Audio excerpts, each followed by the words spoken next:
तो अभी कुछ ही टाइम पहले चेनसॉ मैन की मूवी इंडियन थिएटर्स में रिलीज हुई थी, लेकिन ये मूवी इंडियन थिएटर्स में उतनी अच्छी कमाई नहीं कर पाई। रिपोर्ट्स के अकॉर्डिंग ये मूवी अंडर परफॉर्म कर गई बॉक्स ऑफिस पर और इसी वजह से इस मूवी को कई थिएटर से अब हटा भी दिया गया है। लेकिन आखिर ऐसा क्यों हुआ, क्यों आखिर ये मूवी इंडियन बॉक्स ऑफिस पर नहीं चल पाई? आज की इस वीडियो में हम इसी बारे में बात करने वाले हैं, तो चलिए शुरू करते हैं। तो सबसे पहला रीजन निकल कर आता है इस मूवी को ए रेटिंग मिलना। ये मूवी इंडिया में ए रेटिंग के साथ रिलीज हुई थी because of gore and nudity. अब प्रॉब्लम ये है कि एनिमे की मेजर ऑडियंस इंडिया में टीनेजर्स हैं, जिसकी वजह से वो इस मूवी को थिएटर में नहीं देख पाए। और हालांकि इंडिया में एनिमे के एडल्ट ऑडियंस भी है, अगर वो टीनेजर्स के कंपैरिजन में थोड़े कम है, तो ये एक मेजर रीजन है इस मूवी के इंडिया में अच्छा ना परफॉर्म करने का। दूसरा रीजन है इस मूवी को लिमिटेड स्क्रीन्स मिलना। तो देखो, अक्सर इंडिया में ए रेटेड फॉरेन मूवीज को काफी कम स्क्रीन्स मिलती हैं, जैसे कि फॉर एग्जांपल डीमन स्लेयर की इन्फिनिटी कैसल मूवी को 750 स्क्रीन्स मिले थे इंडिया में, इवन मॉर्निंग तक के शोज मिल गए थे। लेकिन चेनसॉ मैन की मूवी को उतने स्क्रीन्स नहीं मिले। बुक माई शो के डेटा के हिसाब से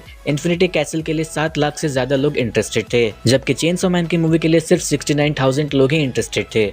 जिसके बाद थर्ड रीजन निकल कर आता है gap between series and movie. Chainsaw man का सीजन 1 आया था 2022 में और ये मूवी रिलीज हुई है 2025 में, तो यहाँ पर हमें एक 3 साल का गैप देखने मिलता है। करंट एनिमे इंडस्ट्री सिनेरियो में हाइप और मार्केटिंग मेजर फैक्टर्स हैं। चेनसॉ मैन की मूवी और सीरीज के बीच में रिलीज का इतना बड़ा गैप होने की वजह से उस एनिमे की हाइप और इंटरेस्ट कैजुअल व्यूवर्स में थोड़ी कम हो जाती है, जिसका इम्पैक्ट हमें उस एनिमे की मूवी के बॉक्स ऑफिस कलेक्शन पर भी देखने मिलता है।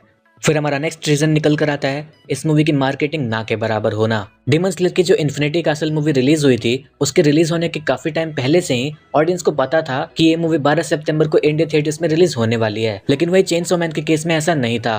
बहुत से लोगों को इस मूवी के रिलीज होने के बाद इस मूवी के बारे में पता चला है, जिसका रीजन है इस मूवी का ढंग से प्रमोशन ना होना, जिसका इम्पैक्ट इस मूवी के बॉक्स ऑफिस कलेक्शन पर पड़ा।